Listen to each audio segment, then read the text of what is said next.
Hi everyone, my name is Yoav Vaxman, and I'm a professor of economics at Coastal Carolina University. And in this brief tutorial, I'm going to show you how to use Safe Exam Browser and maybe look at some of the potential issues that may arise when you use this lockdown browser. So I'm going to share my screen and jump over to the class website. Our class website looks like this.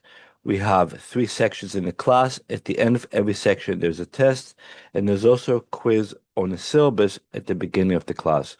The quiz and the test require using Safe Exam Browser, which essentially locks down all your screen, so you cannot use AI or other documents while taking a quiz or test. So I'm going to click on the quiz on the syllabus, and it's going to bring me to this screen. Since I have Safe Exam Browser turned on, you're going to see these 3 buttons at the bottom. The first thing you need to do is click on the Download Safe Exam Browser in order to download the app. And once you have it, every time you use a test or a quiz, you just launch the Safe Exam Browser. Let's go over step 1. We're going to click on this. It's going to take me to the SEB or Safe Exam Browser website. And you want to click on this download button over here. This will download the app, which will appear typically at the top right of your screen. If you don't see it for whatever reason, you can go to download folder in Windows and retrieve the app. Once you have the app fully downloaded, and I already did that earlier on, you can click on it and it's going to ask you to launch it. It's going to say install over here. In my case, it says uninstall because I already installed my computer. So I'm going to close this window and go back to the class website. Once you have the Safe Exam Browser installed, then you can launch it, which is this button over here. I'm not going to do it right now because one of the things Safe Exam does, it closes all the apps on your computer, including the video creation app that I'm using right now.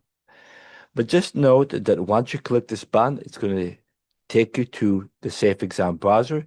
It typically takes 10 to 20 seconds for it to open up, and then you can start your quiz. At the end of the quiz or test, just go down to the bottom of the screen. There's going to be a button right over here, and you're going to close the Safe Exam Browser, and you'll be able to return to your computer. If you have a hard time downloading the browser, check for a few things. First of all, make sure you close all the other applications like your Words, PowerPoint, or anything else that's running in the background. So close all of them. And you have to make sure you have enough space on your computer for the app. That's typically not a problem. It doesn't take a lot of space. And then if there are any other issues, close the computer. Try using another browser. So if you're using Chrome, use Edge or something else to try to download the app. Once you download it, if you have any problem using the app, once again, make sure everything else is closed. So close everything else. Make sure that you are using the right browser. So if it doesn't work in Chrome, you can try to use Edge or another browser. And if you have antivirus that may be or a pop-up control, you can override them. For example, pop-up control, typically press Command or Control, and that's going to allow you to open a pop-up window. If you have any problems, however, you can always go to the Student Computing Office, which is located in Thompson Library, or you can do a request for assistance online by going to coastal.edu/SCS. When you go down here, you can click on Support Request Form and fill it up.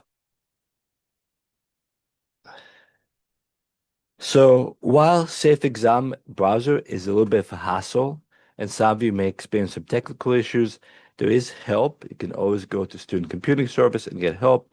You can ask me questions if you need to. And the reason I have the quiz in the syllabus, or one of the reasons, is that you practice using the Safe Exam browser before you get to an actual exam.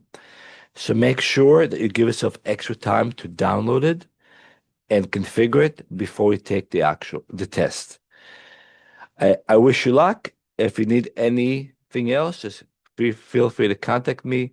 I send you weekly email and you have my contact information. Have a great day.